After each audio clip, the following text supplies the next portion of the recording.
परिवहन भवनचं काम कधी होणार आहे? गणवेश स्कूल किटचं वितरण रखडलंय. डेंगी विरोधी लसीला हिरवा कंदील मिळालाय. आझाद मैदानावर राज्यभरातील हजारो अंगणवाडी सेविका आंदोलन करणार आहेत. भारताने नागरिकांना इराणचा प्रवास पुढे ढकलण्याचा सल्ला दिलाय. IPL स्टार आशुतोष शर्माला मोठी संधी मिळाली आहे. रामायण भाग 1चा ट्रेलर लीक झाला आहे का? या बातम्या आपण आजच्या पॉडकास्टमध्ये ऐकणार आहोत. नमस्कार, मी अनिरुद्ध कद्रे. आज 21 जुलै, वार मंगळवार. तुम्ही ऐकत आहात देशातील नंबर 1 मराठी न्यूज वेबसाईट isakal.comचं पॉडकास्ट. पॉडकास्टची पहिली बातमी आहे परिवहन भवनची. वाहनांशी संबंधित कामांनिमित्त विविध विभागात अर्ज देणं, माहिती घेणं इत्यादींसाठी परिवहन आयुक्त कार्यालयात दिवसभरात शेकडो नागरिक येत असतात. मात्र सध्या वांद्रे येथील जिल्हाधिकारी कार्यालय इमारतीत जागा नसल्याने काही अधिकारी कर्मचाऱ्यांना MTNL येथे बसवण्यात आलंय. त्यातच कमांड सेंटरसह इतर सेंटर वेगवेगळ्या कार्यालयात आहेत. कार्यालय विविध ठिकाणी असल्यामुळे वाहन चालकांची पायपीट होतीये. वाहनांशी संबंधित अनेक महत्त्वाचे निर्णय ज्या परिवहन आयुक्त कार्यालयातून होतात, अशा राज्य परिवहन आयुक्त कार्यालयाला वरळीत हक्काची जागा मिळाली. मात्र विविध परवानग्यांच्या फेऱ्या 1.25 वर्ष उलटलं असूनही अद्याप काम सुरू झालं नाही. परिवहन आयुक्त कार्यालय भाडेतत्वावर सध्या वांद्रे येथे जिल्हाधिकारी इमारतीत सुरू आहे. परिवहन कार्यालयासाठी इमारत वरळी येथे उभी राहणार आहे. त्याचं उद्घाटन मार्च 2025 मध्ये झालं होतं. त्याला 1.25 वर्ष उलटूनही विविध परवानग्या उशिरा मिळाल्याने प्रत्यक्ष कामाला सुरुवात झालेली नाही. पॉडकास्टची दुसरी बातमी आहे महापालिकेच्या शाळेची. महापालिकेच्या शाळा सुरू होऊन सुमारे 1 महिना उलटला असला तरी 3,10,000 विद्यार्थ्यांना मोफत शालेय साहित्याचं वितरण अद्याप पूर्ण झालेलं नाही. पाठ्यपुस्तकांचे 100% वितरण पूर्ण झाल्याचा दावा प्रशासनाकडून करण्यात आला असला तरी गणवेश, सँडल, नोटबुक, स्टेशनरी, छत्री आणि स्कूल किट यांसारख्या अत्यावश्यक वस्तूंचं वितरण अत्यंत संथ गतीने सुरू असल्याचं आकडेवारीतून स्पष्ट झालंय. उपलब्ध माहितीनुसार सर्व विद्यार्थ्यांना पाठ्यपुस्तकं वितरित करण्यात आली आहेत. मात्र रेनकोटचं वितरण 90% झालं असून 10% विद्यार्थी अद्याप त्यापासून वंचित आहेत.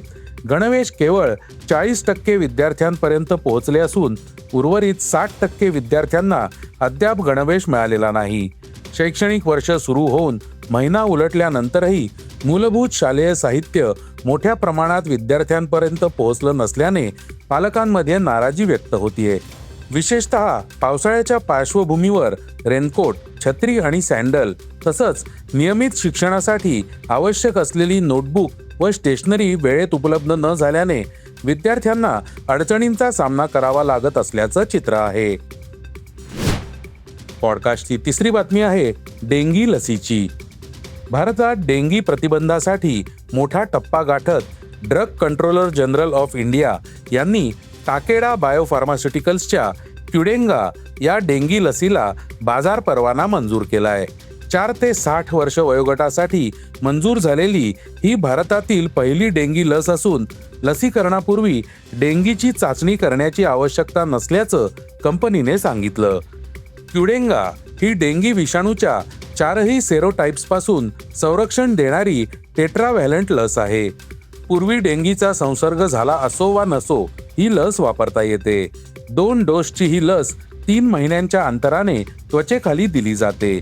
कंपनीच्या माहितीनुसार मागील 2 दशकात भारतातील डेंगीची रुग्णसंख्या 11 पट वाढली असून 2025 मध्ये 1.13 लाखांहून अधिक रुग्णांची नोंद झाली. अशा परिस्थितीत या लसीची मंजुरी सार्वजनिक आरोग्याच्या दृष्टीने महत्त्वाची मानली जाते. टाकेडाच्या जागतिक क्लिनिकल चाचण्यांमध्ये 28,000हून अधिक स्वयंसेवकांचा सहभाग होता. अभ्यासानुसार लसीने डेंगी विरुद्ध 80.2% परिणामकारकता तर डेंगीमुळे रुग्णालयात दाखल होण्यापासून 90.4% संरक्षण दर्शवलंय.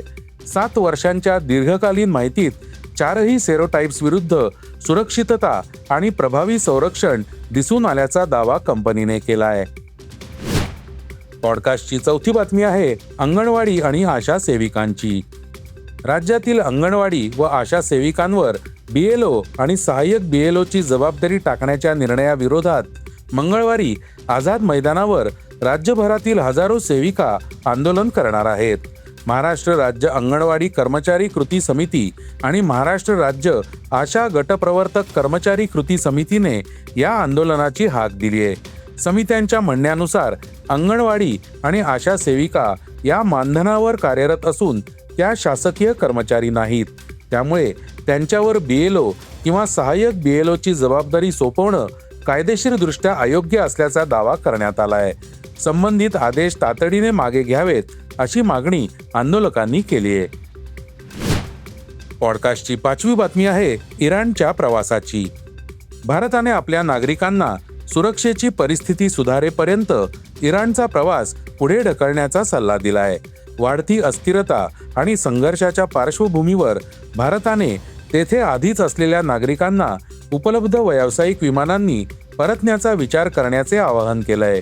तेहरानमधील भारतीय दूतावासाने एका नवीन प्रवास सल्ल्यामध्ये म्हटलंय की अलीकडच्या दिवसात इराणमध्ये अस्थिरता आणि संघर्ष वाढलाय.